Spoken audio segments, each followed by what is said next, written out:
Girl Scout Troop 13826 will present the flag. May I please have your attention for the procession of the flags?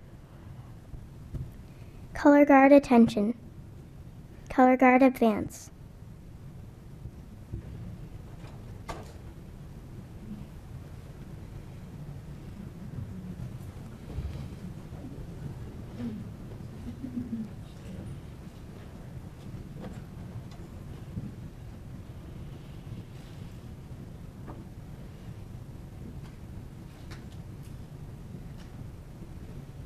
Color Guard post the colors.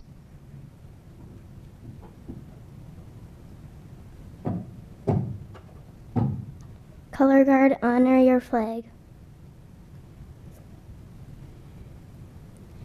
The Minnesota League of Women Voters and guests, please join me in the Pledge of Allegiance.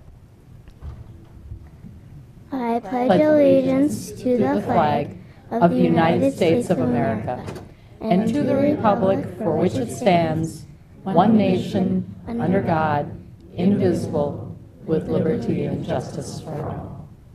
Color Guard open ring. Color Guard dismissed.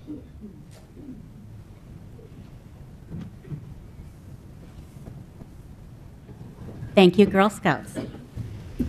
Good evening. My name is Suzanne Kerwin, and I am president of the Edina League of Women Voters. And I'm Kay Aho, president of the Bloomington League of Women.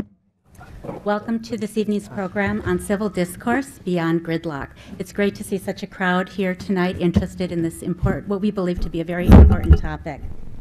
League of Women Voters is a nonpartisan volunteer organization that has been active in Minnesota for over 50 years. While we as a league do studies and take issues on positions, we do not endorse political parties or candidates. League of Women Voters encourages citizens to be informed and active participants in government. And if you are interested in learning how to make an impact on local, state, or even national issues, I encourage you to take some of the League of Women Voters information off the tables outside the door before you leave tonight. Our membership is open to men and women. Now tonight, the views expressed in this forum are those of the panelists, not those of the League of Women Voters, except for Stacy Doepner-Hove. She is the president of Minnesota League of Women Voters, so she will have the league viewpoint. Thank you. I've got a few guidelines for our very welcome audience tonight. Would you please take out your cell phone? And then go ahead and turn it off.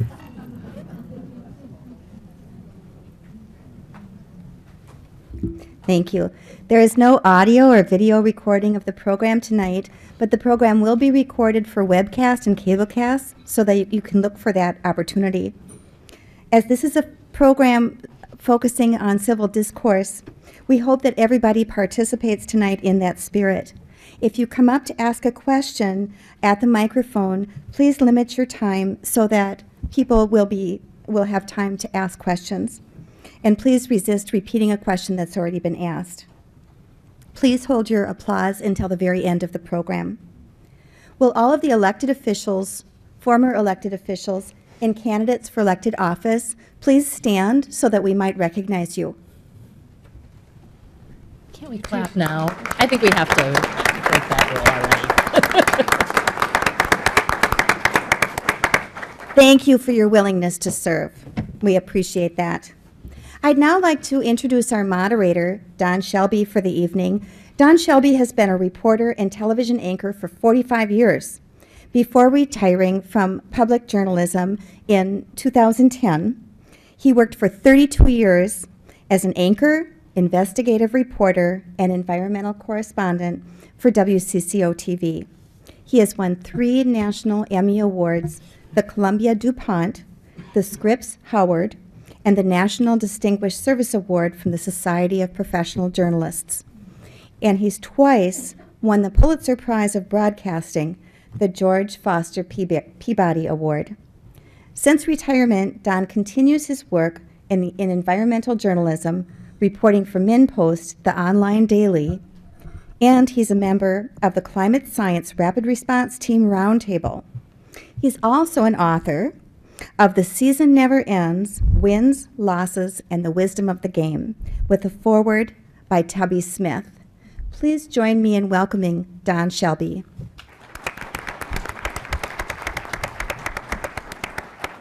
Thank you very much, everyone, and thank you for being here. It's always heartening to see so many people who care about the issues and care about our political process, who want to be a part of the conversation. That's one of the great things about the League of Women Voters and the organization, to make sure that everyone is active and involved, no matter what side of the aisle one happens to be.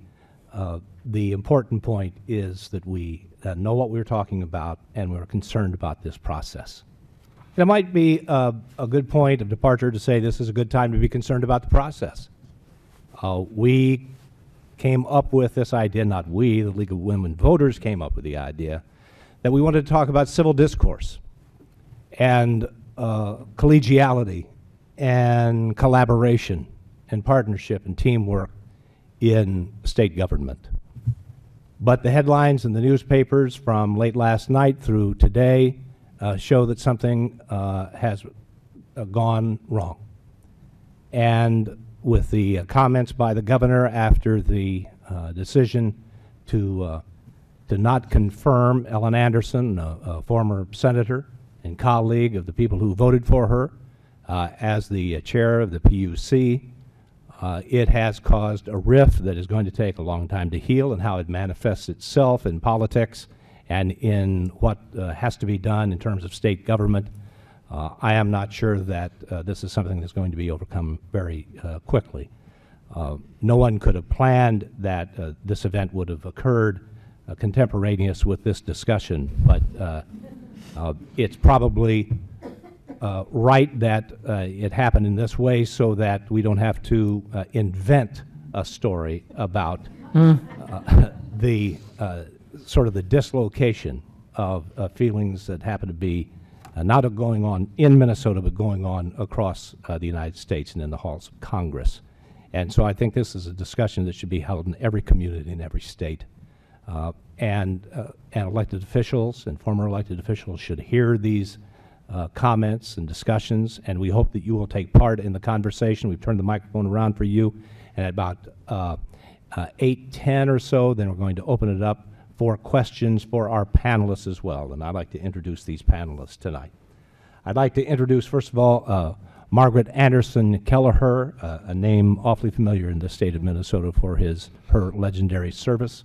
First elected in 1909, she served as Speaker of the House of the Minnesota State Legislature from 2007 to 2011. She is only the second woman to ever hold that position of House Speaker, and the first woman to earn major party endorsement for a gubernatorial election for the state of Minnesota.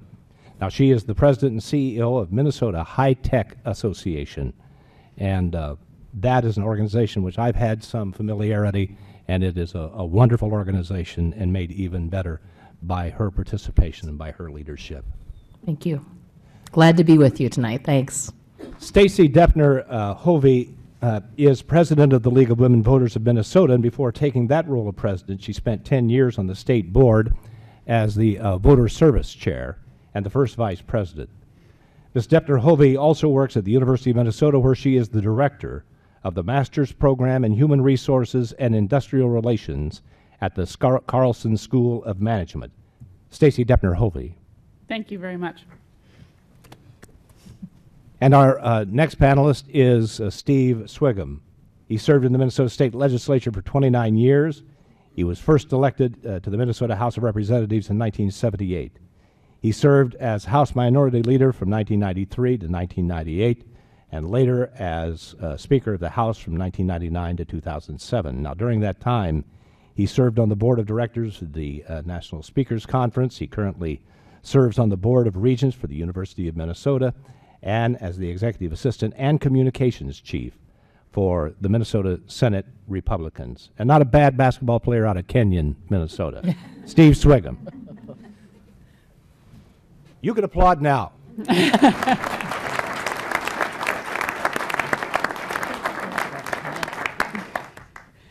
Now we could start in 50 or 60,000 different places to get the ball rolling. But what I wanted to do, since we have such a fine audience tonight, is to include you and to ask you, because of your participation, to participate in listening to these answers, because I'm going to try to represent you in this very first question, and we'll go straight down the line, starting with Speaker Kelliher.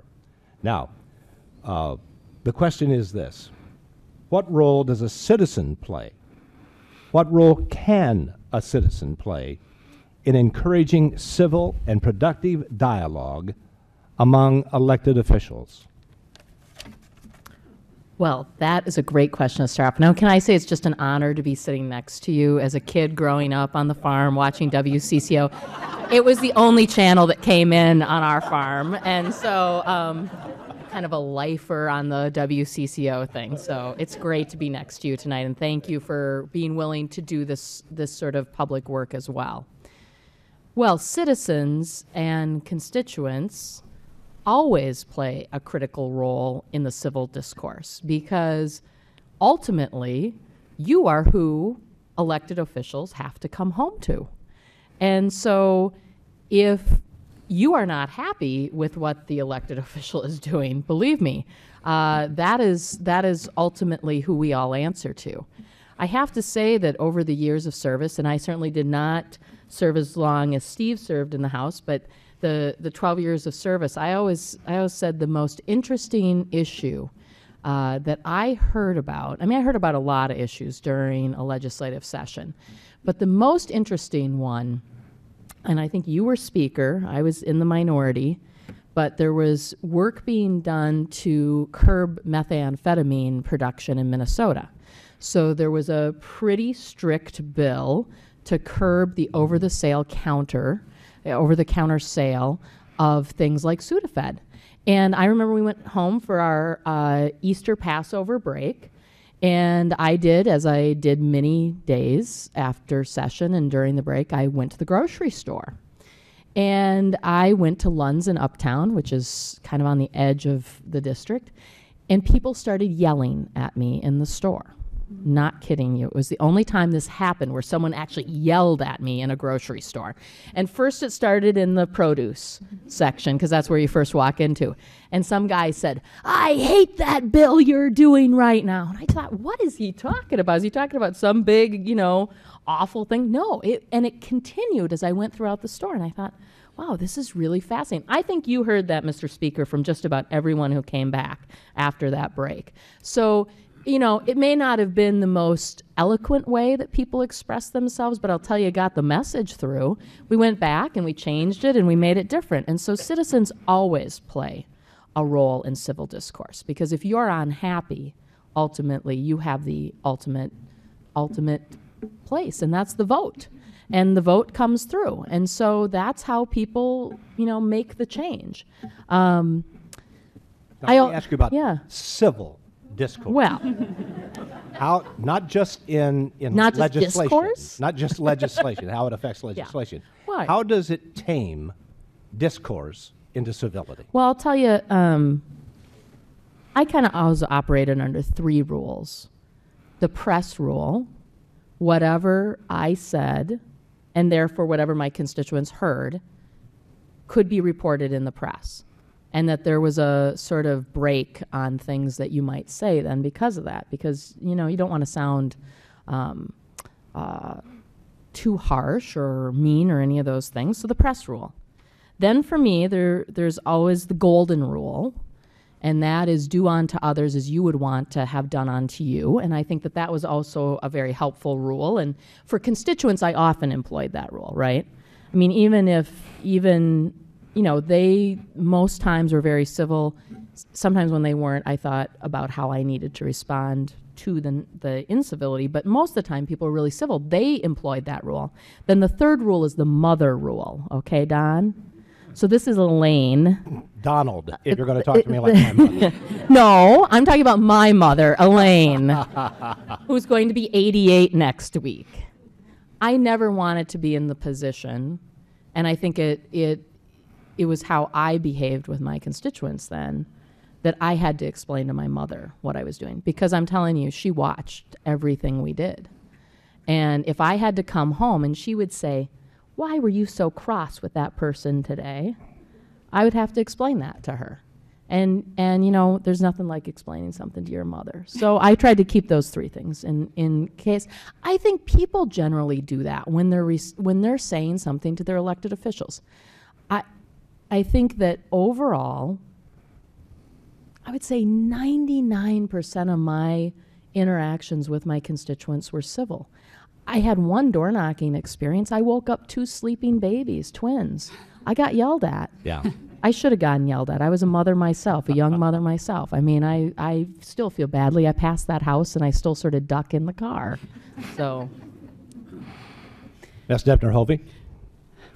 Well, I think that I would take it even kind of more personally than that. And since I have not served as an elected official as the two of you, nor in the media, I think that the role that we all play as citizens is a very personal role. And that is that everybody, and myself included, has these, visceral reactions to the things that we hear on, that we see on TV, or that we hear on the radio, or we read in the newspaper. And there's a lot of research and a lot of people out there talking about how we in the United States more and more are surrounding ourselves by people and by media and by what we want to hear is what we already believe. And I think that it is incumbent upon each of us to take a look at those people who we disagree with and try and figure out what it is, why they're coming at this from a different perspective. Because there aren't, no one's an evil villain in their own mind, right? Everybody comes at this their own perspective because they honestly believe in things. And I think that it's incumbent upon all of us personally to take that view of something before we decide that whatever it is that we're reading that makes us so angry is because that other person is unpatriotic or inherently wrong, or they're trying to do evil, or they're stupid or dumb or whatever. That we need to make sure that we're understanding that from their perspective, what they're saying is perfectly reasonable. And so it's a very personal thing for me, that civil discourse starts with how we talk to each other, how we talk to our kids, how we talk around our kids. I have 2 young kids, and when we talk around the dinner table, because we have dinner together almost every night, we talk about politics, and when we are talking about something and the kids go, "Well, how come that happened?" We try very hard to explain our perspective and the other perspective, the best that we can. And that way the kids can make up their own mind. Now, of course, there are children, right? So they hear our perspective a lot more. So they're probably going to agree with us more right now. But the reality is that they need to understand that just because we disagree doesn't mean that those other people are inherently evil people, because they're not. And so I think that, the role that all of us play is a very, very personal role. And just like it's a very personal role to make sure that you go out and, as you were saying, then vote and bring that to the people who are representing us as well. Speaker Sviggum? Thank you, Mr. Shelby. You play a very mean basketball game yourself. Very mean, by the way. His hands are always on you. He's pushing, he's shoving. I first of all want to apologize to you for being a little late. I wanted to be here early enough to mingle and speak to you. But I'm not, I am a hayseed farmer, and you put me into the cities, and I thought I knew where Old Shakopee Road was. So I took off at the mega mall where Old Shakopee Road starts, and I thought it was 1800 Old Shakopee Road East is a municipal liquor store. Off sale. I kid you not. I was there. It's right off Cedar, off 77. It's this side of the road. 1800 is a liquor store, and I thought, man, the League of Women Voters have changed since I was there. But I thought, I thought maybe I got a life or something. I'm just kidding. By the way, I'm kidding usually 95% of the time in my life. And I also want to acknowledge Ann Lincheski, our friend back here. There might have been others that I couldn't see when I didn't have my glasses on. But Ann, thank you always for your kindness in the past and for your representation in your service. Civil discourse. If I could, and I think I'm gonna start this way. Things always weren't so good in the old days, folks. We think things are worse now, and I'm going to tell you a little bit later in some questions that things are worse now. But things weren't so good in the old days either. The good old days weren't always the good old days. Those of you who have read about John Adams and Thomas Jefferson know that they were not necessarily civil to each other.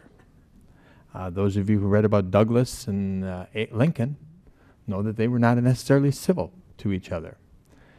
We can go on throughout life, throughout the history of our country, and there's always been significant confrontations that have taken place. Civility, as we deal with each other, wasn't always just in the good old days, because the good old days were never as good as we think they were. As I've tried to deal with people, the one thing I've tried to bring out of folks when they come and visit me, they come and talk to me, they come to my room, is I try to put them in the chair of the other person, the other side of an issue. And I did that often. Now, whether it was a trick, whether it was what I would do, whether it was just my method, whether it was my MO, whatever, when folks would come in my office as a speaker, I would literally ask them to stand up and switch places with me from either my speaker's chair or maybe the other side of an advocacy issue that they were advocating. And all of a sudden, you see a little change in heart of people, a little change in their tone when you put them into a different chair. Not that you convinced them, not that you've said, well, maybe there needs to be some balance, some moderation in your position, but it does bring a different perspective.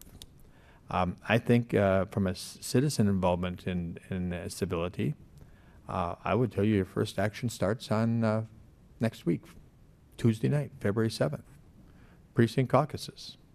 Now, I don't know how many of you are going to go or not go, but I know less people go now than before and less people go than should. But you go to those precinct caucuses, folks, they're not going to be very civil. I guarantee you. I've been to Democratic precinct caucuses, and I've been to Republican precinct caucuses. In rural Minnesota, they're all held in the same school building, so I would go to the Republicans once and speak a line. And since I was walking by the Democratic caucus, Don, I'd walk in there too. And it was a way to keep my opposition away. Uninvited. Uninvited, yes, uninvited, but that never stopped me.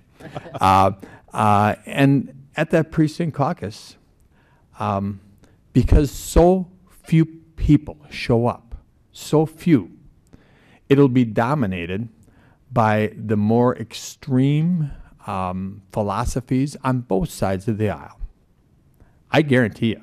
You go to the Democratic precinct caucus, it's still going to be that village idiot from down in Texas, George W. Bush, and the bad words that were said about him, about defoliate Bush, and all those things that you guys have heard and said. And the Republican caucus, it's going to be the socialist Obama, and the words that come with that. The more people that show up, use good people, the less extremism there will be that takes place. And that moves forward. That moves forward to the people that you elect. So I'm going to tell you that involving citizens in that discourse next Tuesday night is extremely important. I'm going to tell you that sitting in somebody else's chair is extremely important. Look at it from the other ladies or the other guys' view once in a while, and then you say to yourself, well, maybe we have to find some agreement, some compromise, some balance here, because maybe I don't get everything the way I want it. Maybe there is some reasonability on both sides to find common ground, to find balance on various issues. Well, that's one of the questions I wanted to ask you, and I want to keep with you, and then we'll work back down, and then I'll start with Stacy in just a moment. on the third question. But is compromise really the goal of the legislative process?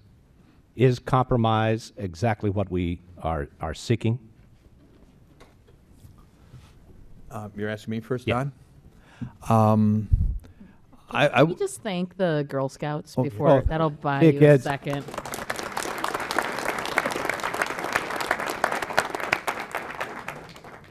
I don't think you seek compromise just for compromise's sake. Just for compromise's sake. That's not necessarily the reason you do it. If you do it just for compromise's sake, you almost empower extreme positions from beginning. Take the bonding bill that's going to be up this legislative session. If you want to compromise, the governor will start at $1 billion and the Republicans will start at $200 million. You'll start at ridiculous ends to compromise at $500 or $600 million, right? So I don't think compromise in itself is the goal. And I would also tell you compromise is not a bad word. There are those who feel, advocates, passionate, give them their, I love passion. I think passion is very, very important. As long as you realize that sometime or another that passion leads to being able to agree with somebody, bring people together, move them forward in the best interests of whether it be the city of Bloomington, the state of Minnesota, or the country, at some time those decisions have to come together. Now, whether it's cooperation, Don, whether it's compromise, whether it's finding the right balance, I'm not sure what the right word is. I'm not one that think compromise is a bad word. I think it is actually part of the process. But I wouldn't always tell you it is the goal that you have to begin with. If it does, that begs extremism and more radical positions. Stacy, compromise sometimes is suggested in this formula. One person says 2 plus 2 is 4. One person says 2 plus 2 is 6. And they compromise that 2 plus 2 is 5, and that's not right. Some people come to the table at a compromise moment with the right answer, but they may have to compromise themselves off of the right answer, whether it's the Republican bringing the solution or the Democrat bringing the solution. So compromise, to me, it seems, sometimes carries us away from the right thing. Am I wrong? I'm glad it's you. Yeah, I was gonna say, and yeah, I'm going to start by ever saying, Don Shelby, yes, you're wrong. No, that's not going to happen. But no, I do hear what you're saying, and I think that's a good analogy because I think we all can agree that I'm not sure we all can agree, but I hope that we all can agree 2 plus 2 is not 5. And I was thinking about what you were saying, and we think about even when we were putting this together, or when we've been thinking about things, is compromise wrong in and of itself? Is partisanship wrong in and of itself? And yes and no. I think your point is well taken, that if you're striving, if you know that what you're going to have to do, or what the goal is to compromise, certainly you are going to start far apart, because you're hoping to make that compromise, the middle, actually closer to your side than the other. So you're going to start far apart. And maybe the goal then should be coming to a solution that is going to work for the most people, that's going to work the best. We're not going to get this, we're not going to get this, or we're not going to get everything in here, and we're not going to get everything in here. So what are the pieces that we can agree on, and what are the pieces that we can agree that we need to move forward on and keep discussing? And maybe it's about talking through things. And sometimes, I haven't served, so I can't speak to what it's like to be on the political sides of an issue, but talking through things, a lot of times you can find your own, the group can find consensus, even if it's not what most people would consider compromise. They can say, okay, we come to consensus, we agree this is what we're going to do, this is the best thing for the city, for the state, for the nation, for this group, for my family, for whatever you're talking about. And that maybe we didn't get everything, but we came to consensus that of all the things that we could have, these are the things that we think are the best ways to move forward. And so what I think happens is that people pick these words, partisanship, compromise, and they kind of demonize the word. And then it becomes difficult to even talk through the situation because people are using those words. Well, you compromised, or there is no compromise. We will not compromise on this. Well, then, if you're anything besides those extremes you started with, you've failed to live up to what you said. And so I think that maybe we need to just take a step back from some of those, even some of the use of the words, and say, well, let's come to some understanding of how we can move forward and looking at it from a perspective of what's the thing that we can all move forward on, and start with that, and then go from there. You know, what is that common ground? I couldn't agree with you more. In 45 years of covering politics, the word that you don't hear very often is agreement. Why, if you are in a discussion where you're coming from polar opposite positions, that your goal is to try to reach an agreement, not a compromise. Mm-hmm. Because everyone knows a compromise is not going to work. I negotiated salaries. Somebody had a figure in mind when I was going in for a raise, and I had a figure in mind when I went in for a raise, and they were completely out, and we reached the middle, and that's where that's what we both agreed on. Mm-hmm. I had to invent a higher number, and he had to invent a lower number when we both knew this is what I was going to get paid. Why didn't we just walk in and say, all right, here's what I'm offering, would you take that? And I go, yeah. And it's over. It's done. We've agreed. So I'm asking you, Speaker Anderson Kelliher, why do we start so far apart?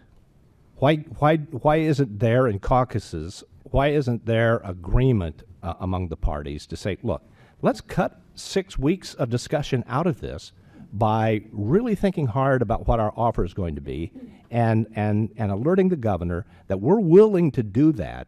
If he comes, we don't come in at 200 million and he doesn't come in at $1 billion.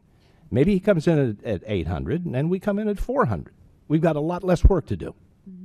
So let me start by saying I think that there's a lot that's set up here that's right. I think there's also some big misunderstandings. So I'm going to take a little bit of a contrary point of view.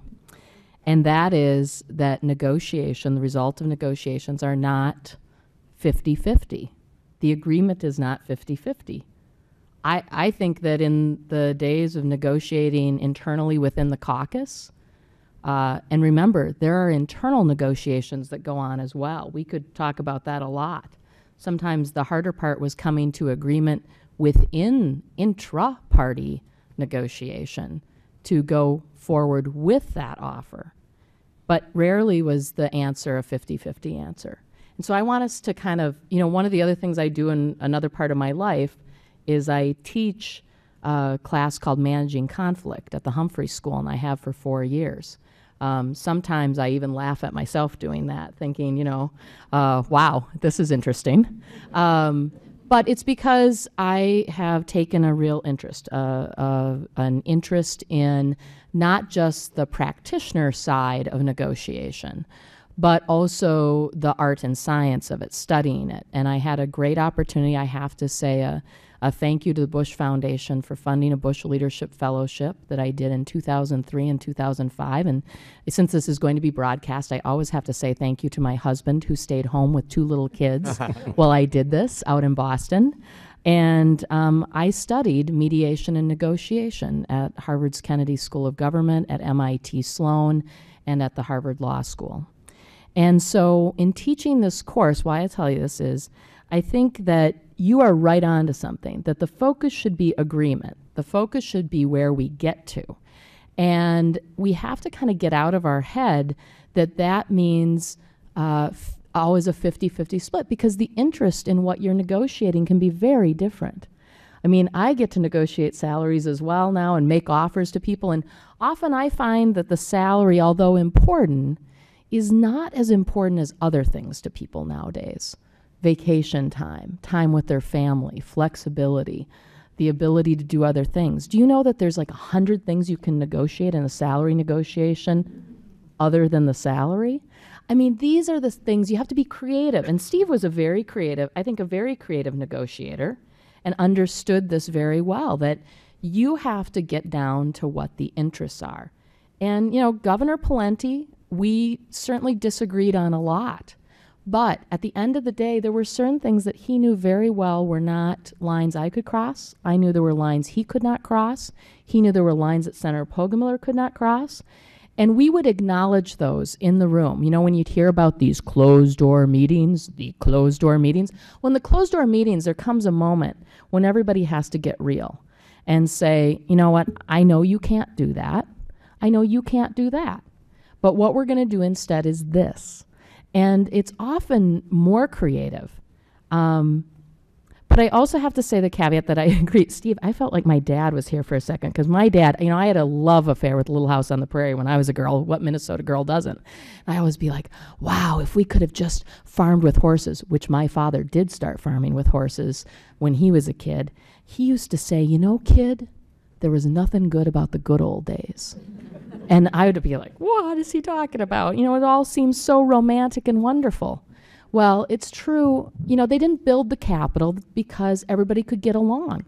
If all of you could get along and figure it out, we would not need places like the City Hall chamber or the state capitol, right? Because that is where, when collectively as a society, when we can't settle our disputes, or the courthouse, that is where we go. And sometimes we can't collectively or individually solve our problems that we have to solve collectively. One other thing I have to say. So just like this, doesn't this remind you a little bit of the House chamber? You know, there's there's this aisle here, and I always, at my most frustrated moments, and Representative Lincheski knows about a lot of them, so if you want to know about them, you can ask her about those offline. But I would look out at the members serving, and it's a wonderful place to sit as speaker, isn't it? It's a beautiful place. You get to see, the view is amazing. You get to see everything that everybody's doing. You know who's talking to who. You got the gavel, too. And you got the gavel. Got the gavel. But what I would always look at, and I would try to remind myself, is as heated as it would get, people come to serve. They are more alike than different when they come to serve. They really come to serve out of the interest of wanting to serve people and the things that they care about or their community cares about. And that was one of the things that kept me always grounded and hopeful that we could get to that agreement, because people don't come to take the grenade pin out and throw it. That's not why they come. That happens in other places, but it's not here. Okay. All right, Stacy, my good friend, Speaker Sviggum, brings up history, and and you and I were talking about history just before this entire thing started, and mentioned that it was tough during the Jefferson-Adams period of time, and they were using a lot of back channel means to try to disrupt each other's campaigns, and republicanism and federalism was a big issue in the land, and it was an either or kind of thing. It was not, you could not compromise between federalism and republicanism. Now, it's interesting, though, and this is not a criticism, you point out that it was bad at that time. But I am not prepared to say, to go to the worst of us and say, that's the way we are today. Because I also remember, and you remember, in the United States Senate, Edward Dirksen, you remember some of the incredible people who worked in times of trial across the aisle in a collaborative, teamwork fashion to do the best thing for the United States. And they had to compromise not with the opposition, they had to compromise with themselves. They had to say, I am willing personally to give this up in order to get this so that we can move the country forward. So there have been exceptional periods of time in our history where we worked collaboratively, and we worked as a team, on the same team, a guard and a forward, Democrats and Republicans, but we're all on the same team. We're all on the Minnesota team, trying to do the best for the state of Minnesota and its people. So why can't we say, Stacy, let's mirror the best of it. Let's find out what we did best, how we were the most collaborative, how we were the most together in our goals of reaching the best possible conclusions for the people of Minnesota, instead of trying to make sure our opinions win out.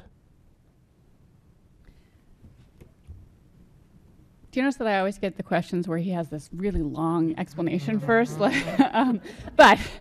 I think that the simple answer to your question is that for the vast majority of people, we actually do. And I think what we see in the newspaper or we see on television or we hear on the radio is all the times that people aren't looking for the best, that they're looking for the worst. Because if all of us were out there looking for the worst in our neighbors or looking for the bad things that are going on or how we don't get along, nothing would ever get done. And so I think what we need to do as people, and we need to encourage in our own media and in our elected representatives, is that we need to make sure that we offer up our own examples of when we are doing our best. And I think about, in my own town, where we've had a very divisive school board, 3 and 4 very, very different opinions about what should happen with the school district. And there were still times when, even when the newspaper editorials were very harsh against each other, there were still votes that were together.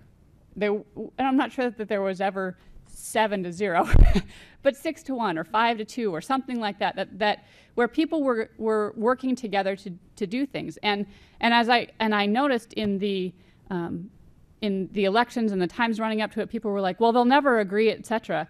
And this is going to seem self-serving, but the League of Women Voters came out and did a school board forum, and at that forum, I think there were 9 or 10 candidates at that point, they all talked together, and they talked about what they thought should happen with the school district, and they had not agreement, not compromise, not even necessarily consensus, but they were there in civil discourse, and they talked about what they thought should happen. And people were able to hear that, and were able to take that and make an educated and understandable vote based on what they had heard from that forum, as opposed to the snipping back and forth in the paper. And people talked about that forum, and they talked about how, I really liked the fact that we could hear what they wanted on the issues, and it wasn't just he said, she said, he said, she said. So I think it is there, and I think people do look for the best and look for when we can work together, but I think what maybe is more sexy and plays better is when people are mean to each other. And I think that we as citizens need to hold anyone that we can who's looking at that meanness and being excited about that, and say, okay, we need to think about other things. I think about the show Survivor, and I've never liked the show Survivor because it's all about who can be meanest on a desert island. And I'm like, if you 12 people were on a desert island, I'm pretty sure you'd be working together, because otherwise you're all gonna die. But the whole show, the whole premise of the show is, how can we be really mean to each other so I win? So I've never watched the show. I want to see the show that's We Survive, like really put them on a desert island and see how they build a society. That's what I want to watch. And I think that, so the answer to, maybe my long-winded answer to your question is, I think that it's there. I think that we just choose not to look for it. And I think we really need to make sure that we're looking for those times when people are working together. Because if everybody's as unpatriotic and against the country as the other side says, then nothing would ever happen, and we really wouldn't have anything going on in the country. And that's clearly not happening. So, we just need to look for the good that's there. I think it is. I think people do it all the time, but we just choose to look at the mean stuff instead. Speaker Sviggum, Speaker Anderson Kelliher brought up conflict resolution, and I'm not sure that everybody who runs for office and is elected and finds themselves in the state legislature is skilled at conflict resolution. And if I were the boss, I would probably make everybody go to school on just that subject to figure out how to resolve conflicts. Now, here's the elephant in the room, Steve. The elephant in the room is a remarkable thing happened yesterday.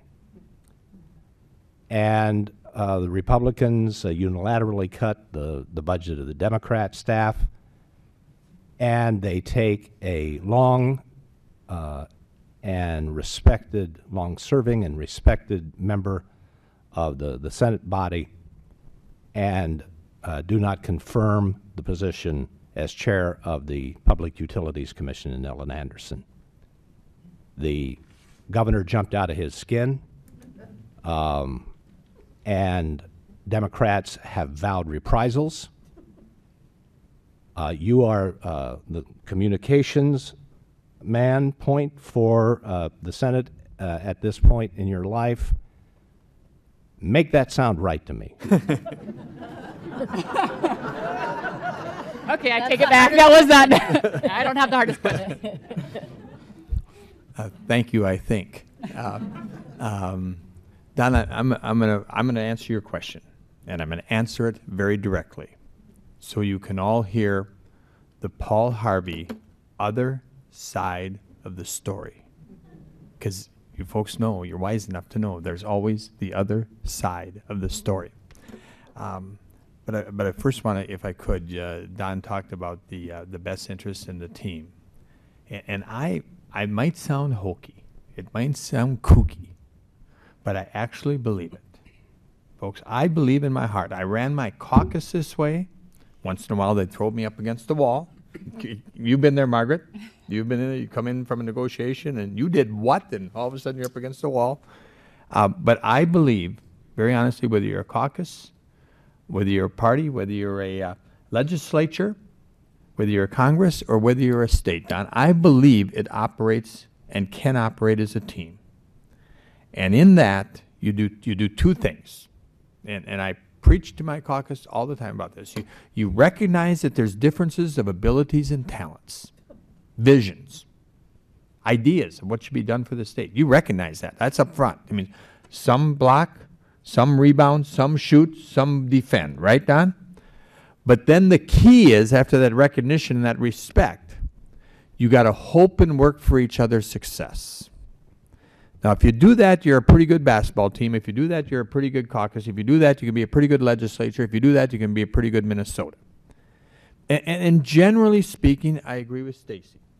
Generally speaking, I think that things do work out in the end the way they're supposed to. A little tough times in between, but generally they do work out the way they're supposed to. Let me get to the news of yesterday. I first need to give a little disclaimer. There's been a couple of things that were set in motion before I became the media communicator director for the caucus. As you would guess, things don't happen overnight. So there were some things that maybe were set in motion, in fact, including our colleague, Margaret, our colleague who was not confirmed yesterday. I think that I need to tell you this, and the governor did come off the wall. The first thing you need to ask the governor is, when he was United States Senator, how many times did he not confirm appointments by George W. Bush? Lots, folks, lots. And all of a sudden the governor comes unglued. I understand him being upset. But go back to his previous service in 6 years in the United States Senate and ask him how many tens of times, whether it was the Supreme Court or whether it was other appointments, he didn't confirm George W. Bush's appointees. That's sitting in the other chair, the way I mentioned that a tactic I use. Secondly, there is no question that the personality of the former senator that was not confirmed was not at question.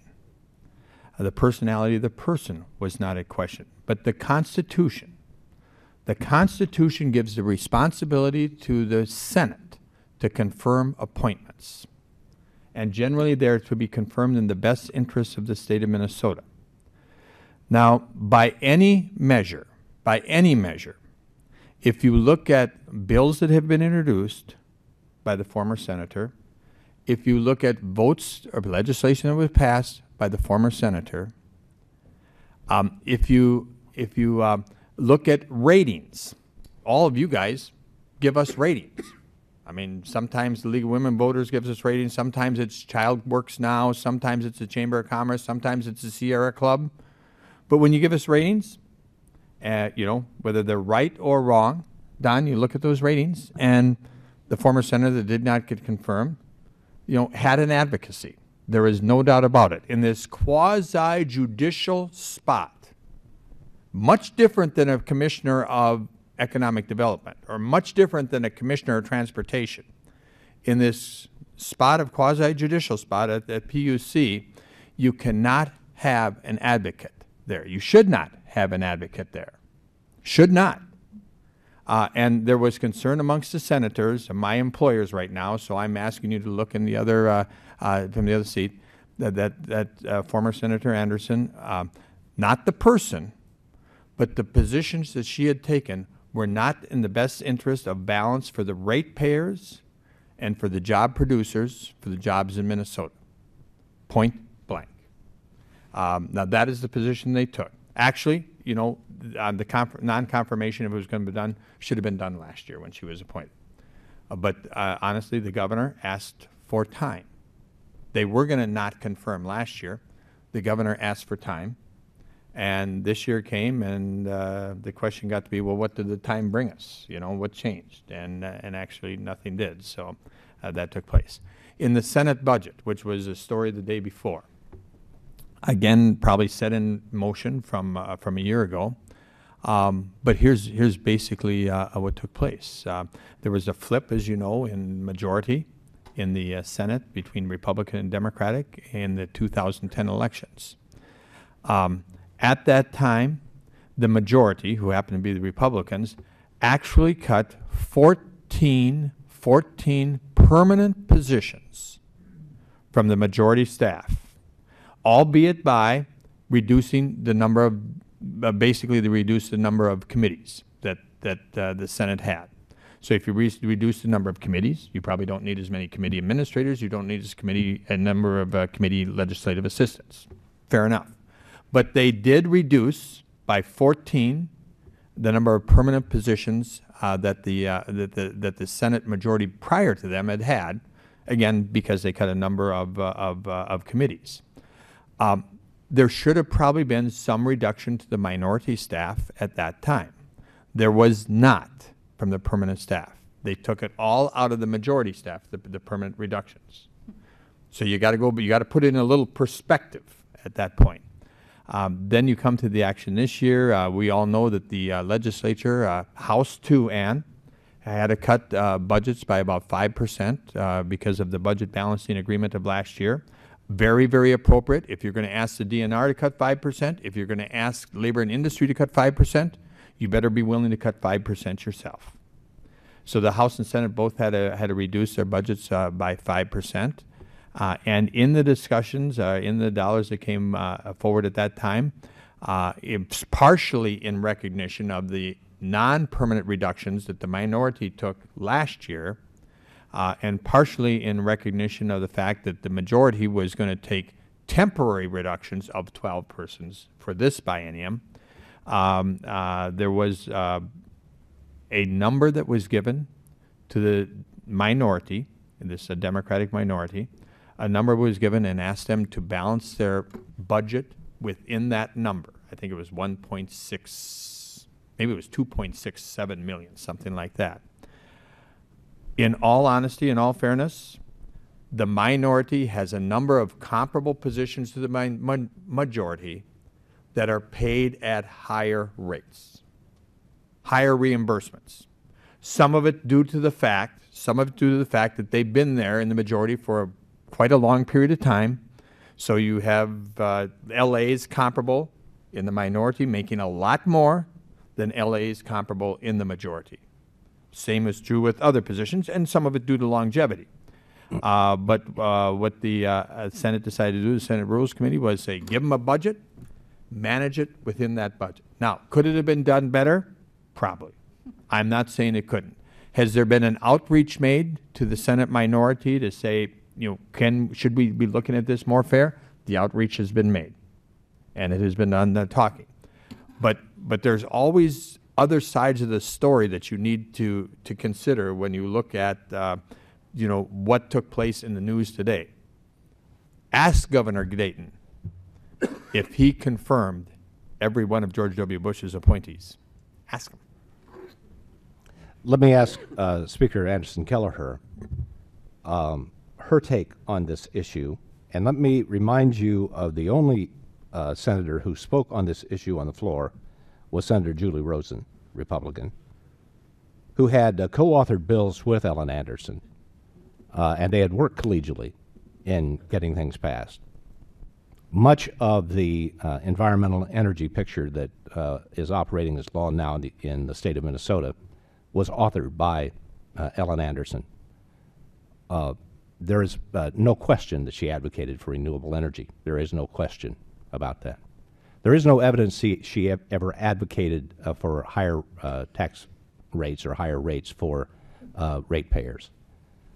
And in the voting that the PUC, since she has been in that position, she voted almost always with the mainstream Republican majority of the PUC, the other positions. Julie Rosen said that she was an extremist. And she said she based her position on the fact that she had heard from so many people in the utility community. She didn't say she'd heard from the people. She said she heard from the utility people that they didn't want Ellen Anderson as the chairman of the PUC. That stinks. No matter what side of the aisle you're on, if you are listening only to a public interest, only to one group of people, that doesn't sound like a smart thing to say for a senator on the floor of the Senate. Well, I need to start by saying I have a lot of respect for Julie Rosen and have worked with her a number of times over the years. So I think that she is a very smart person. I think that if I'm hearing between what Steve is saying, there were things in motion for a while here that maybe no one could stop at this point. But I do think it needs to be pointed out that when Senator Anderson was appointed, another Democrat was taken off the PUC, Representative Tom Pugh, who actually I think served as Ann and my minority leader when we were first in the House. And so it is a little bit of a curious situation because I know that there's a majority. I mean, if you were doing this by a partisan basis, you'd say there is a majority in the PUC of people who would have put R behind their name. They would have identified as a Republican, all those things. So it is a bit curious.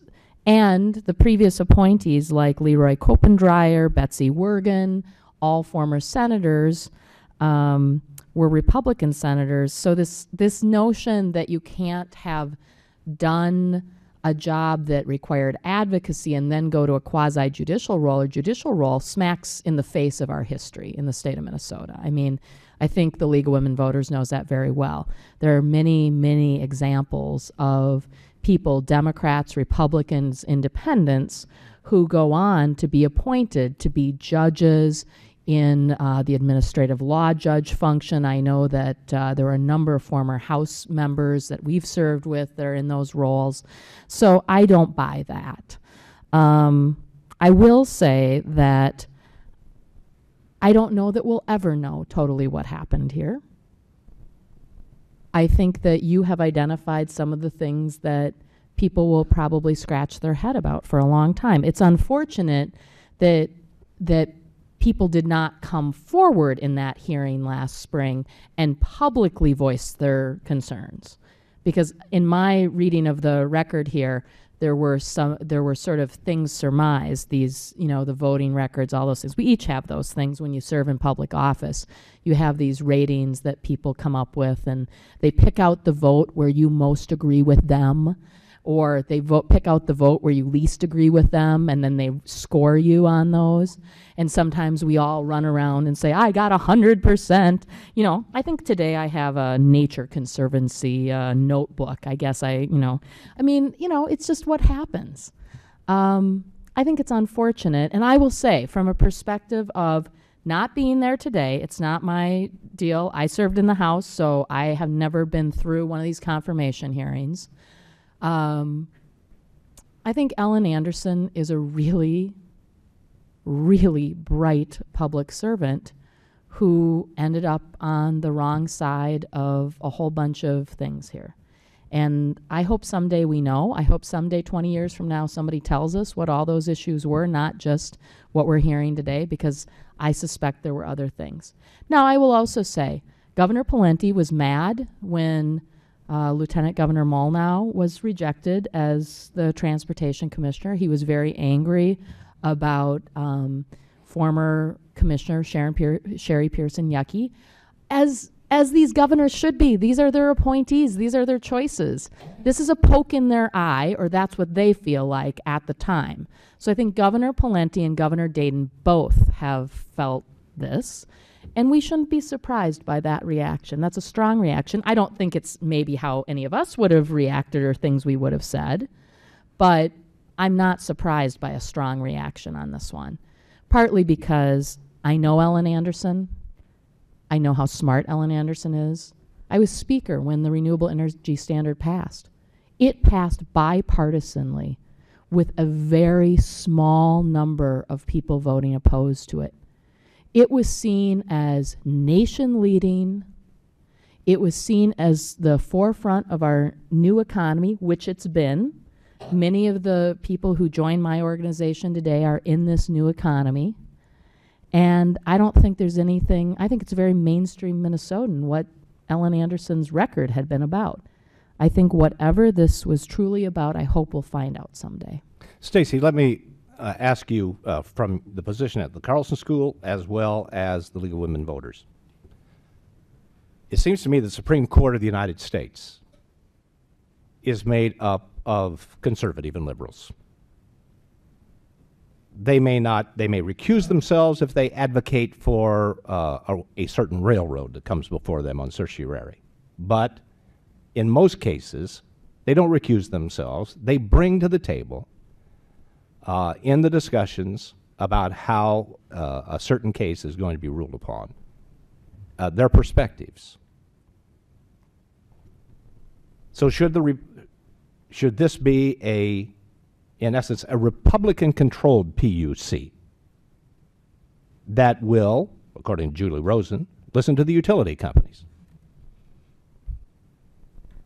Is there not a place for a person who has an opinion about a different way to approach the future of energy in the United States and in the state of Minnesota on the PUC, serving in a quasi-judicial role, not as an advocate, but bringing different thoughts to the matter?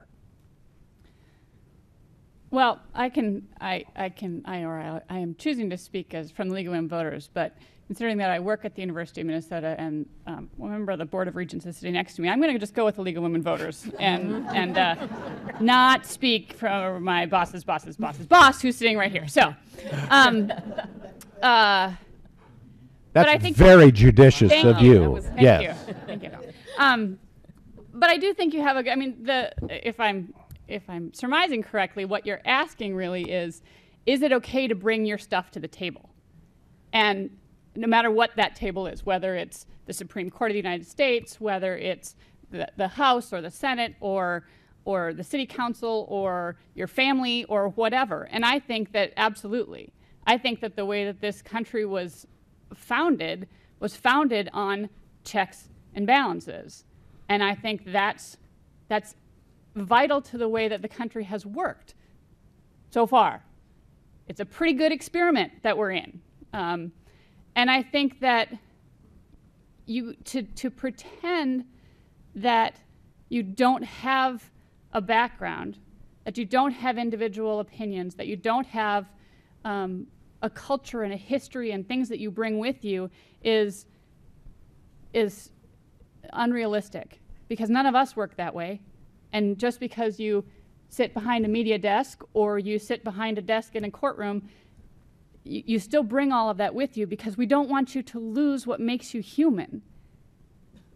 I think that to say from any side of any aisle that people cannot, because they have an opinion, they cannot then possibly see the other side, sit in someone else's chair, and be able to rule in a way that is, in their opinion, the best interests of what they're supposed to be ruling on, whether it agrees with what they're doing or not. There are many times when the Supreme Court will sit down and people will say, oh, well, we can just pick how this is going to go. There's going to go 4 on this side and 5 on this side, and they're never, and you know, it doesn't turn out that way, because they look at the law and they look at what they're supposed to, and they say, you know, I'm bringing my humanity here, and I think this is what we should rule. And sometimes people say it went just what they brought their humanity with, but that's the reason why we have a Supreme Court and a presidency or an executive and a legislature. And it's supposed to be like that. And I do think that people can bring their own advocacy, their own self to the jobs that they do. And we have ways, if the people, you know, if I was going to say if Ellen Anderson, but even to take it away from that, if someone is in a position and they are clearly acting outside of the realms of what is the people who can, if Ellen Anderson goes off the deep end and does crazy things, there are ways to get rid of her. But until she does that, I think we need to allow that to move forward, even if we don't necessarily agree with everything she's doing. We have a system of checks and balances that we can use. If you look at Wisconsin, there are people who are out there looking at whether they're going to recall the governor or not recall the governor. That's a system. Everybody may have their opinions about the system too, but you know, it's a way to make your point heard if you don't like what happens. And I think that we have to allow for the fact that whether the recall happens or not, whether Ellen Anderson gets confirmed or not, I mean, she didn't, but if she, you know, we have to allow the system to also work. You can recall, or you can have the election when Walker's up again in Wisconsin, and maybe he'll be tossed out then. Or maybe he won't be. Maybe he'll be confirmed. And that's okay, because that's what the people wanted. And I think that but to try and pretend that judges or quasi-judicial or any of us come without our history is to make us into something that we're not. We're not robots, we're human. And we have to be upfront about that first. And then go from there and use the system and its checks and balances to make sure that we're in agreement as a unit moving forward for the state.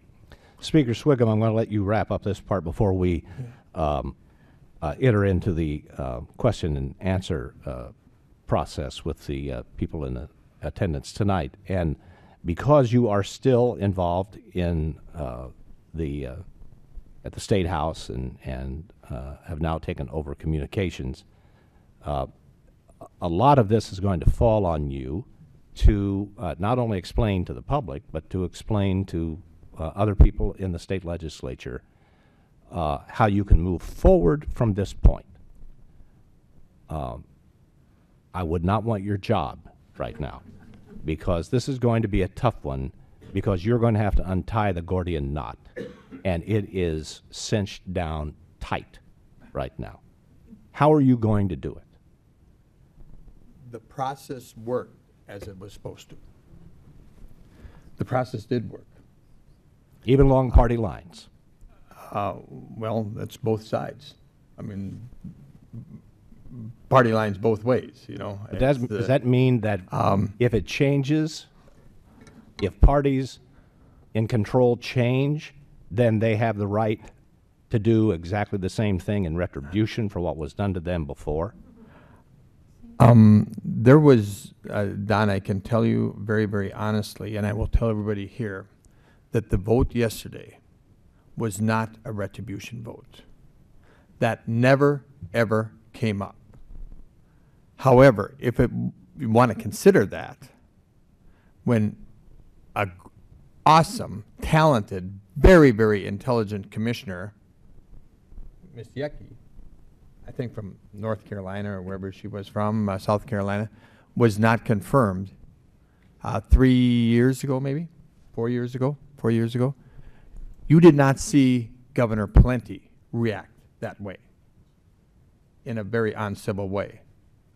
When Carol Molnar was not confirmed as Transportation Commissioner, you did not see Governor Plenty react in that same way. And he was able to move ahead, and move ahead in the best interest of the state. A couple things that need to be clarified. First of all, Don, you mentioned that there would be a Republican PUC. That's not possible, folks. The PUC is a quasi-judicial body that is balanced from its makeup. I think, and Speaker, help me, I think the law says no more than 2 from each party. Is that what it says? I don't know, Steve. I think, in fact, it was Republican Tim Pawlenty. Representative Slocum's in the audience. Is it? She's on, I think she knows that. Is Representative Slocum here? Way back there. I think the law says no more than 2 from each party, and then 1. I'm not 100% sure on this, so I don't want, and I could probably phone a friend. I believe it says that, no more than 2 from each party. So it cannot end up to be 4 Republicans or 4 Democrats or anything like that on the board. So I think there has to be an independent. And if you remember correctly, it was Governor Pawlenty that appointed Democrat Minority Leader Tom Pugh to the board in 2003, maybe. I mean, he needed to fill the slot too. With a Democrat. Right. With a Democrat, right? Right. And that's why I think the law does say that no more than 2 from each party. That's what my memory tells me. And one other point that I need to make is that it was true that since Senator Anderson has been appointed to the PUC, there were 221 votes and 206 of them were unanimous. That means nothing, folks. That means nothing. In the House and in the Senate, and 90% of the votes are unanimous, are they not? 90% of the votes are unanimous. So whether it's 206 or 205 out of 220, that really doesn't speak to the differences that do exist or the lack of balance or the balance that did exist. It doesn't speak to it. And then the last thing I would say is that, and this was, I think was Stacy was mentioning about the check that's involved in the Constitution, and the Senate is given the authority in the Constitution to confirm appointments by the governor. That's a responsibility given to the Senate, hopefully acting in the best interest of Minnesota, hopefully doing that. In this case, I would argue acting in the best case of jobs and of ratepayers. I would argue that. But even if somebody were to argue something different, which I fully accept, there probably was a concern amongst some that once confirmed, there is no check, Stacy. There is no check. There is no way to remove a PUC commissioner after confirmation. So once confirmed, there would be no check there. If there, you mentioned about the checks and balances. So I just wanted to clarify a couple of things that might be of interest to people who wanted to be students of the process with facts. So the final thing, though, Steve, is just how do you plan to heal the division? Well, Don, without question, there is bad feelings at the legislature, without question. Again, let me say, Tim Pawlenty got over it. George W. Bush got over Mark Dayton not confirming many of his appointments. Those people rose to the higher standard above it. I'm trusting that the governor will be able to do it too. But my job, I guess, is, quote, the face of the Senate, and that's not probably a very good thing to be saying, because this isn't necessarily a face you want to put out to the people. But my job, my background, my history, I'm generally not a confrontational person. I confront pretty good when somebody confronts me. But I don't confront by nature. That's not my nature. I try to bring people together. So what I try to do is to reach out to folks, as we're doing maybe to Senator Bach, the minority leader, in relationship to the Senate budget. Those overtures have been made.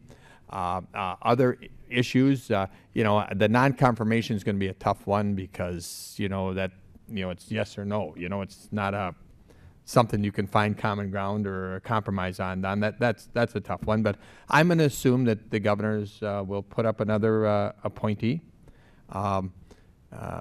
Very interesting when Governor God Plint. help that person, huh? In this. Well, no. I don't. Who wants to do this anymore? Well, folks, I was a commissioner of Governor Plenty's. I never got confirmed. Never got confirmed. I was unanimously confirmed by the Jobs Committee of Senator Jim Metzen. Unanimously confirmed. But the majority leader at that time, and I had you know, a few give and takes when we were negotiating budgets, and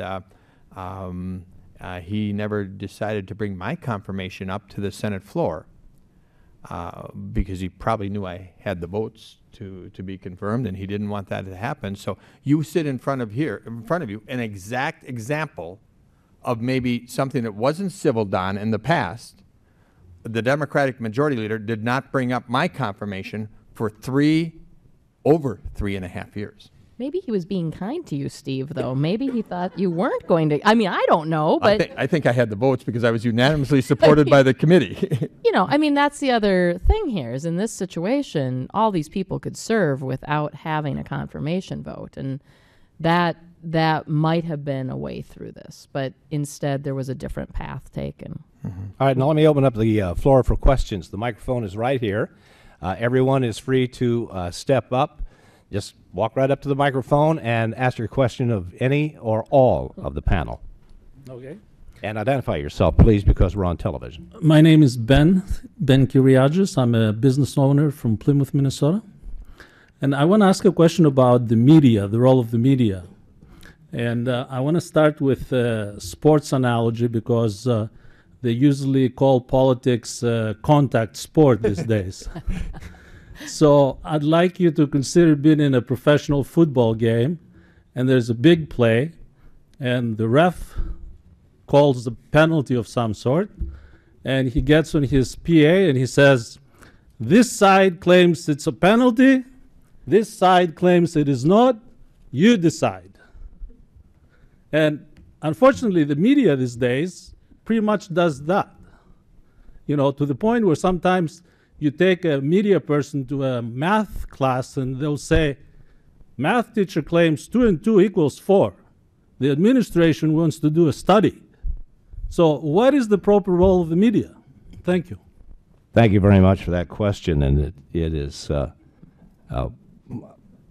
you've basically written the first chapter of the book that I'm currently working on called The Failure of American Journalism. And it fails just because of that. It fails exactly because of that. The New York Times just, in their blog space, asked readers whether reporters should identify wrong statements made by politicians, for instance. So if someone says that President Obama is a socialist who who hates work and intends to, and you hear these statements and they're rolled out, is there a role and a responsibility as part of the reporter to know the facts? Well, that requires investigation and requires time. The current economic model for journalism as seen on television and in the printed press is mature and failing. And there are not enough reporters and there's not enough time currently do. I'm not making excuses. I'm saying this is a failing. Not enough time to do that. They're not trained well enough. They don't know the facts well enough. And if you watch television news today, as I watch television news, if you can come up with 10% that's actually the news, I'll be really surprised. And now you know why I'm retired. And so, yes, the he said, she said, you decide is terrible. And it's particularly, I might, to not my own horn, but I might trumpet my own cause. It's particularly true in global warming. There is no debate. There is no debate in science. None whatsoever. There is no other cause. Nevertheless, reporters who are going out to try to talk about global warming, who've never covered it before, who have no science background whatsoever, have never read the reports, don't know any of the scientists, are bound, when they hear a person come to town say there is global warming, the first instinct, according to the journalism construct, is to go out and find someone who disagrees. Now, and they give them 30 seconds each. But the one who says there is global warming is represented by 98% of all published peer-reviewed science. The one who is speaking represents only 1%, because the 2% of the 97, 98, 2% actually agree that there is global warming. They just disagree on the sensitivity of the Earth's climate and it's human caused. And 1% says it's a hoax. So you talk that 1%. So what I'm telling you is 97, 98, 99, and 1. So really you should give 99 seconds to the person who says there is, and 1 second to the person who says there isn't, and that would be balance. But we don't know what happened with Ellen Anderson, for instance. I've learned a lot from Speaker Sviggum today about what happened. And it's a new take, and it puts a different color on what happened. People jump to conclusions. They're shorthanded, and there are still some State House reporters who cover what goes on there, and they can be listened to. They can be listened to. Eric Escala was one. Pat Kessler is another one that I will speak of, who know what they're talking about. But they're not going to know everything. But I agree with you completely that we make no headway whatsoever in journalism when we say, this person says this person says this, you be the judge. You've not kicked the can down the road in terms of knowledge at all. And it's a failure. And journalism is failing you. And so it's up to you. It's up to you to find the information. Because if you read broadly, the information is out there. You'll find the answers, but it's not going to come to you on your doorstep or in the 6 o'clock news. So I think that's a good segue to citizen journalism. And there's some really amazing things happening out there that are citizen movement based, both conservative and more liberal, that are following the story, that do more in-depth things. But I do have to say that after the failure to confirm, I was working away, and then I turned on Twitter, which I like watching, and I sort of use it as my news aggregator. And people were saying really awful things on both sides yesterday. Staffers, probably on both sides, were saying really awful things about the members. There was all sorts of really inflamed stuff, and this happens every day on Twitter. It's down to 140 characters, Don. You can, say you have to be really inflammatory to get your tweet read or forwarded or whatever. And I really thought about saying, put the device down, everybody. Just put the device down. This is like a moment when you just should put the device down. And a lot of people don't, either they want the attention so badly that they just keep saying inflammatory stuff, and this can go for both sides, can go for multiple sides of partisan view, or they want to be noticed and they want to say things. And, it happened in December when I think, a really personal tragedy happened at the Capitol that I think a lot of people have to say that political people are human too, and things happen. But you don't have to go out and say horrible things about other people when something like that happens. I Mod- just mod- think that needs to be stopped. I mean, but that's self-control and that's self-discipline, and sometimes that's people who are people's bosses needing to say to them, you need to stop it. I know what I would have done as speaker had one of my communications staff gone out and done some of these things or said some of these things. I would have said, you get a warning, and this is going in your file, and if you do it again, then you're going to be dismissed. Bravo. Social media is not moderated. No. Comments sometimes to newspapers are moderated based on certain strictures regarding taste and how one communicates, and so it keeps the conversation a little bit more civil, but social media is not. No. Now, I'm going to say something to you that I can say now after 45 years that will surprise you. The least important thing to me in the world is your opinion. I do not care about anybody's opinion. That was not true of the elected people up there. I do not care about your opinion. I don't care about your opinion. Socrates said that, by the way. Thank you. What I do care about is your informed opinion. Oh, good. Good clarification. An opinion is ideology-based, belief, notional, how you feel when you get up in the morning, what you think based on your limited amount of information. I had a daughter who, Ashley, who Steve knows really well. She graduated from Columbia with a master's degree. She's an author, but she was 13 at the time, and something big had happened in the news, and she said, I have an opinion about that. And she told me her opinion, and she said, what do you think of that opinion? I said, it stinks. And she said, you can't say that to me, because I'm studying the Constitution and social studies, and the Constitution says everybody's opinion has to be respected. And I said, you didn't read that close enough. It says you have a right to hold your own opinion, but it doesn't have to be respected. And in fact, here's what you don't like about the Constitution, I'm going to tell you. That part about the Constitution says everybody has a right to their opinion. She said, yes. I said, protects my right to my opinion that your opinion stinks. And she said, well, what use is the Constitution? I said, you're not the first person who ever said that. So I said, but here's 12 things to read, 3 books and a bunch of websites and things you can go to. Read that, come back with another opinion. She came back and she said, all right, I've got another opinion, about 3 weeks later, after she'd studied. And she said, what do you think of that opinion? I said, well, it doesn't suck as bad. But I love it, and I respect it, because you took the time to try to learn. And you tried to, and it changed. Your opinion over here is different than your opinion since you've read. So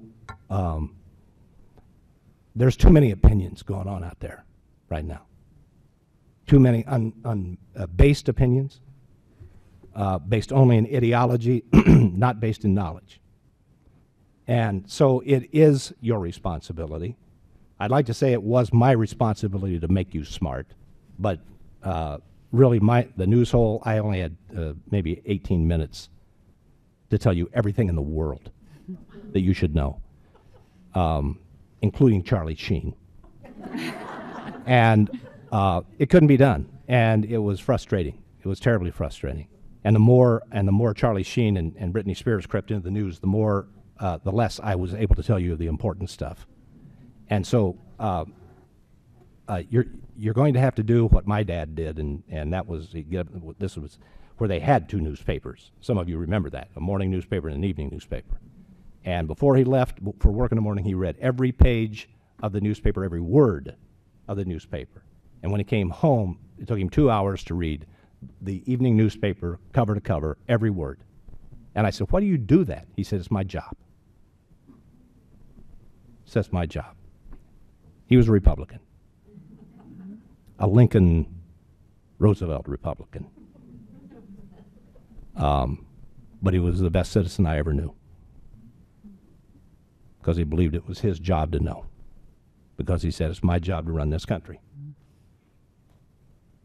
Me and about 175 million other people. Any more questions here from the audience, please? Don, could I just Yes, can please. I try to respond also to the Yes. gentleman just real Yes, quickly? absolutely. And I'll try to be brief. And Please do. I wish I'd have known your father. He sounds like a real genuine person. Obviously, the media direct role is that of keeping the public honest and informing the public, but you got to keep us honest. I'm going to just step back for a second to what I started in my first question about the good old days not being as good, folks. And we, have great people and great leaders of this country, but you don't want to go back. You don't want to go back to the 1940s, 50s, and 60s in Minnesota when the decisions in the legislature were made in a closed room with bottles of booze at the St. Paul Hotel with 14 70-year-old white guys. That's how it was done. Yeah, I know. You don't want to go back there. Now, opening it up shows you a little bit of the ugliness. You don't remember the ugliness back then, do you? No, we don't remember it. But opening it up shows you the difficulty, the struggles, the ugliness of the process. But we don't want to go back. You want to see the most you can about how the decisions are made, the people making the speeches. It's good. But that's the reason, I think, that maybe we don't have the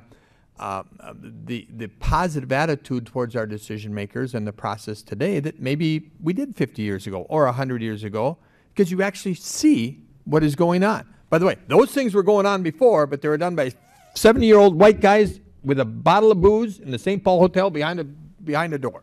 And a whole bunch of cigarettes. And a whole bunch of Yeah. cigarettes. Yeah. So it's better. It's true. It's better that you see that. And that's maybe why, right now we give Congress and the state legislature something like a 15 or 16% approval rating, because you see what's going on. The same dang thing was going on maybe 120 years ago, but it was closed. Let's not go back. And just one comment. I want you to sit in the other chair for a second. Just sit there for a second. Don mentioned appropriately about global warming. He said 98%, 2%. There should be 98% of the news for global warming, 2% against it, whatever. As League of Women Voters, I found out today, didn't know it before, but I found out today that you as an organization are opposed to photo identification. Yeah. Okay. I respect that. The last poll I saw was 78% approval of the citizens for a photo ID. So I want you to just sit in the other chair and say, do you want to switch around and for the campaign on the constitutional amendment going up this fall or for the discussions, do you want 20% of that to be opposed to photo ID and 80% in favor? Just because that may be what the polls say or what the 98.2. Put yourself in that position and just wonder if you want that. Now, I'm not saying anything about what your position should be or not, but just to respond to Don's comment about the 98.2, I think you would be very, very, very upset, very frustrated, and rightfully so, if over the next, what is it till election time, 10 months? Yep. Yep. 10 months. If over the next 10 months, 80% of the news was supportive of photo ID, 20% in opposition, which is the position you've taken. I think you'd be quite upset. Well, you're talking about a public opinion poll based on opinion. If you were talking about the science of security, I just want to talk to you a little bit. I'm not sure that 98.2 is not a non-public opinion poll. The science of security says that photo IDs do not prevent fraud. So I'm talking about scientists, not public opinion surveys. I'm not saying 98% of the public agrees. In fact, if you were 49% agree. So you're doing apples to oranges on the. Well, I'm not sure that 98% of the scientists agree. I Well, they do. don't know that. They do. Okay. They do. Well, I'll provide you all the okay. information you We have need. a wonderful I was questioner just gonna say waiting. the All right, I'm sorry. Thank you very much for your patience. My name is Colleen Moriarty. I'm from Minneapolis. And my question really is a good segue for this because it's about constitutional amendments. It seems to me in this state that we've had a long history of constitutional amendments. Most of them have failed, but nonetheless, It seems to me that there is an abdication of responsibility for making decisions as governing bodies, and that the use of constitutional amendments is being used as a proxy for not being able to win success through the current legislative session. So I'd like your opinion on that. Well, can I start? First of all, having been there when a transportation constitutional amendment went out to the ballot that went on to pass, the legacy amendment that went on to pass, I made it a habit to read the Constitution of the state of Minnesota every year in elected office, and also to study the history of these amendments. And I think what you would be surprised about is there are many, many amendments that have been made to the Constitution over the years. Most of them are downright boring, though. They have to do with really minutia of how we deal with things in the Constitution that had to be dealt with constitutionally. Only recently have we entered into an era of what could be seen as, and I will say, I supported the change to the Constitution on the Transportation Amendment. I supported the Legacy Amendment change. I have concerns about the current amendment going out, but I think what you're speaking to, Colleen, is really, are we going down the pathway of backdoor initiative and referendum in the state of Minnesota? And I, for one, have never been a fan of initiative and referendum, although I'd often point out to you, I know we had a great debate about this once, I think, in the Ways and Means Committee, that my longtime mentor, Don Ostrom, always told me to study initiative and referendum well, because in many states, initiative and referendum actually brought the most progressive issues forward. And that if you were a progressive in some ways, you would look at initiative and referendum as potentially a positive. I didn't agree with him. I didn't agree with him when I was in college, and I didn't agree with him when I was in the legislature. But I think you're speaking to the more recent history, because there have been many amendments to our state constitution, often very minutia and very boring, about mill rate and all sorts of things that you're sort of like, wow, I had no idea. And you think, how did people get educated, in 1955 to pass this constitutional amendment? Because it's a high hurdle to pass a constitutional amendment. It has to be of those voting and all those things. So I will say that I think everybody has a bit of a concern when it seems like, I'll tell you, Representative Rukavina every single year wanted me to put the income tax constitutional amendment out on the ballot. He said that thing, it polls, it's kind of the precursor to the Occupy movement, which would have been send out to Minnesotans a constitutional amendment that said you have to raise the income tax. I'm not a fan of initiative and referendum, but I do think there's a concern right now.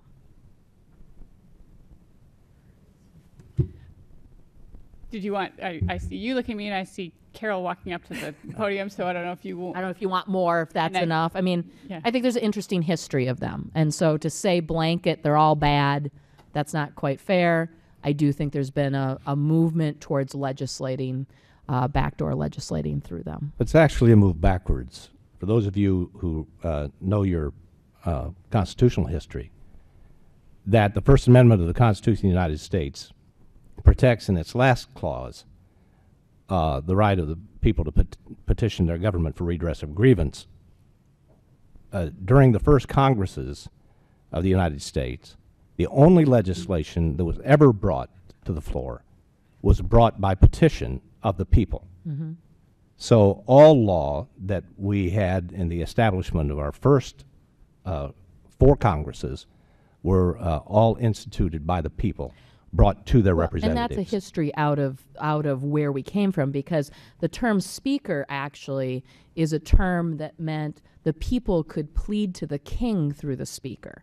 So, we have a complex history here with where we came from and the growing up of the democracy, the growing up of the people to see, where we are today. So I think that made total sense that Right. that would have been the way things were done. And when communication got stronger, then representational forms of Yes. government became more positive. Yes. That the people then sent Right. their information forward with the representatives, Right. and then the legislature began to act. Somebody was just standing up. Oh, please say your name. Carol Frisch. I'm a past president of the League of Women Voters in Minnesota, and I just wanted to clarify a misconception that people might leave the room thinking that the League of Women Voters rates candidates. And we do not. We do not rate candidates, or we do not rate officials based on their votes. And I thought that impression was conveyed earlier. Or do you endorse them? No, we don't. Correct. And I appreciate that. I heard that, and I didn't want to interrupt you, Speaker. So I heard that too, and no, we don't. Okay. Did But I say that the League of Women vote? Well, that was, No, I don't think so. I I got said that. there are many groups that rate. okay. I don't know if I said. You put the us League of in there with it, but you may not have Okay. meant it, and Yeah. that's what. So we just wanted to clarify There, it. okay, I realize the League of Women Voters doesn't, but I will guarantee you I have 50 groups when I was Speaker that rated me every year. Oh yeah, Right, there are a lot Margaret? of Right. people who do certainly. Right. And all advocacy groups. If I said League of Women Voters was one of them that did, I misspoke. I don't remember I did. I'm sure I probably did, as Well- my tongue sometimes works quicker in my head. I'll just go on from there to ask you a follow-up question, if I might. I got the impression you were saying that Senator Anderson, part of the reason she was not confirmed was that she would lead to the loss of jobs and to ratepayer increases. And I wondered if you'd clarify that. Okay. I think it is a assessment by some, and you may or may not agree with it, Carol. But there's assessment by many that that some of the policy decisions that were promoted by Senator Anderson when a senator, and I've read all the bills she introduced and all the bills that were passed. I've had to do that the last couple of days, and that's pretty boring too, Don. But I think there is certainly assessment by some that her policy positions would lead to significant increases for ratepayers in the state, and that would also in terms job producers and jobs.